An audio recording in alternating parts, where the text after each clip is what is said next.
Hi there, I'm Andrea Garvey and welcome to the Creative Spark.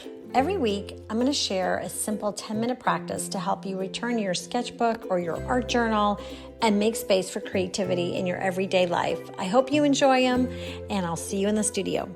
Okay, my friends, today's little 10-minute Creative Spark is going to be about lettering. So I love lettering. I love lettering on canvases. I love lettering in my journals. And I also love lettering when I'm sketching. I'm going to show you a little demo on some lettering. But beforehand, I just wanted to give you some little examples of what I'm talking about. So when I'm in a sketchbook, this is a little Stillman Burns Zeta series sketchbook. I was sketching a book that was right in front of me. It was Mary Oliver, who I love. She's an incredible poet. And I just loved these lines that came out of the poem. And sometimes when I'm sketching or when I'm creating, I may not feel like actually drawing. I'm doing air quotes right now, drawing or sketching something.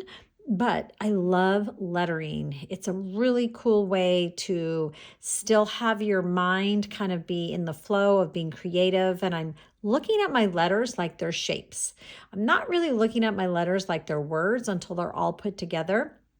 I do lots of different things with my letters. This is just something that I like to do when I'm in my sketchbook.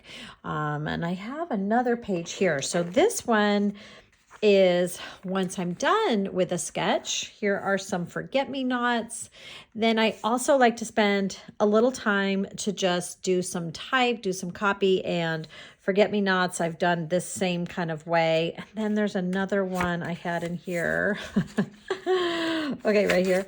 My tulips. So I'm using the lettering as part of my little design in my head, but it just feels good sometimes to just write out some things in an artistic way. So this is in my sketchbook. Then before I get to this one, I wanted to also show you a lot of times when I'm painting, I'll start my canvas with words and I cover these up. Sometimes there's a few letters that show up at the very end of a painting, which is really, really cool because I'm like, oh my gosh, I totally remember that word. But for the most part, I'm just painting words that make me feel good. And it's a way for me to start my painting in the best way possible. So I fill it with words of love. I turn my canvas. I use acrylic paints, or you can use markers. I've got some markers in here. This is a little bit of a mess. I just found it, and it's one of the canvases I haven't worked on in a long time, but I always start them this way.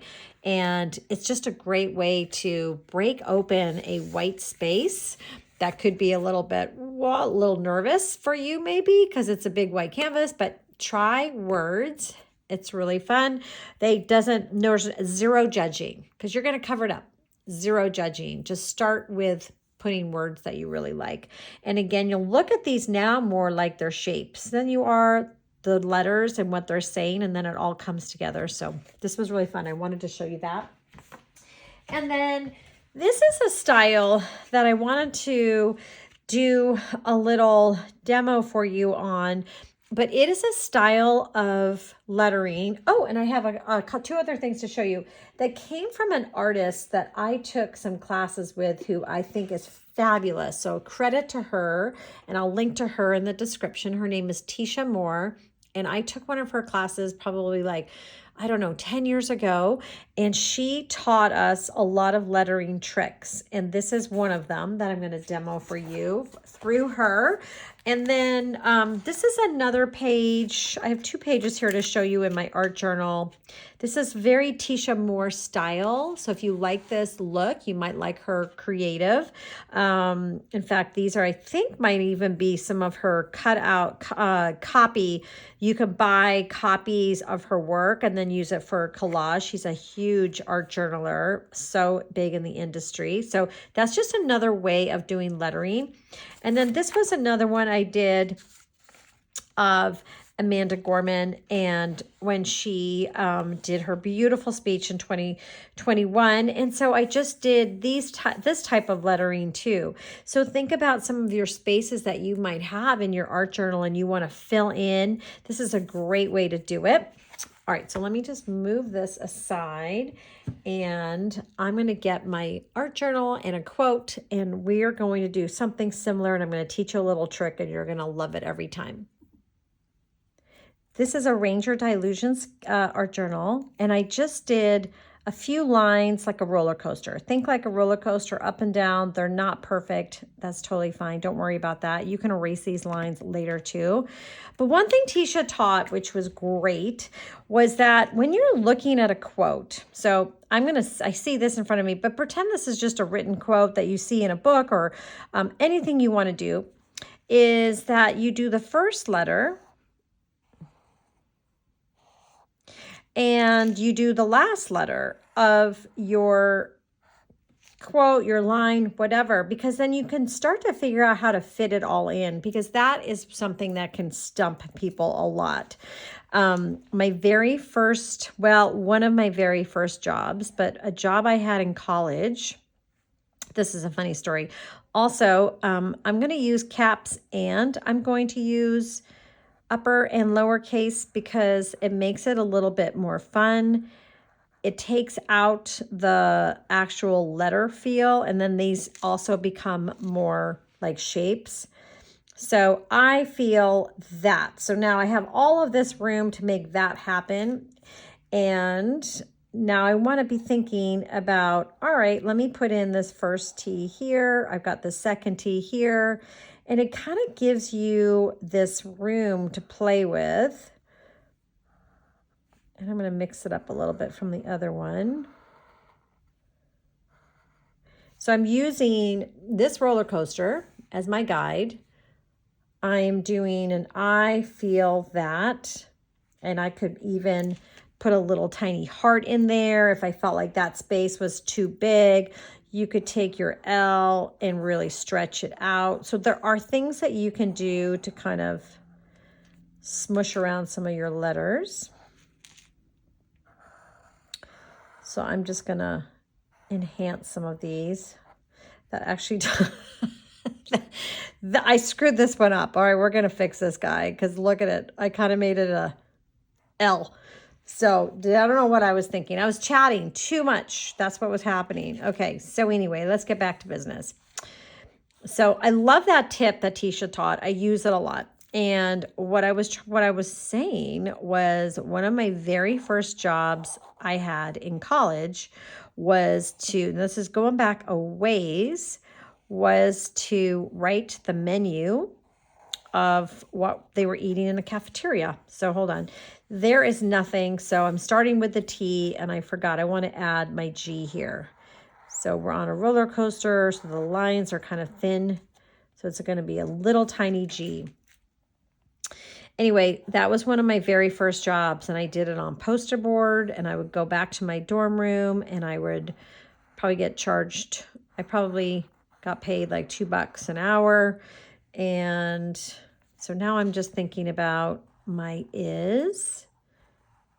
It's really interesting when you start to do letters, how the letters don't feel like they're part of a word anymore. They feel like they're part of a shape. And I'm going to go with my N. But then when I got out of college, I had a graphic design degree. And then when I got out of college, I couldn't find a job. It was during a huge recession and in the early 90s. And hold on. Let's see if I get this to work. Nothing. Okay. We're going to just turn that into something a little bit more fun. I got a job writing signs for an electronic company in Buffalo, New York, because my handwriting looked like the owner's. And there you have it. There you have it. Okay, so I'm just going again, upper and lower case, and then I'm just following. This line comes kind of inside, so they don't all have to be, to the ends. It's up to you. I wanted to break up this quote. I want you to think about your quote or what you're going to write and take the words and see if there's a way you can put them in a design. Like I had to think about that. there was only 2 words on this line, so I smushed them in a little bit. Okay, I know we're probably going to go over our 10 minutes. I apologize again.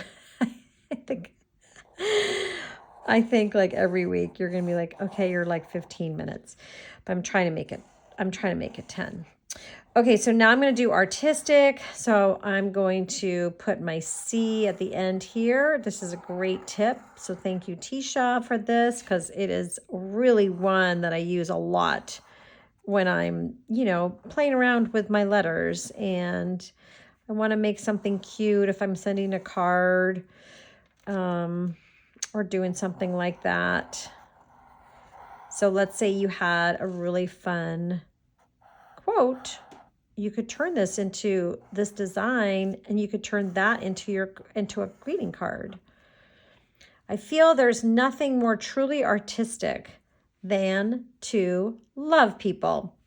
And when I first did this, I think my than to love people got a little smushy. So let's go like this. I'm adding another roller coaster and I'm going to write my T. Actually, we're going to make that a big T, not an LT. Okay. And then I'm going to put an E at the end here for my people.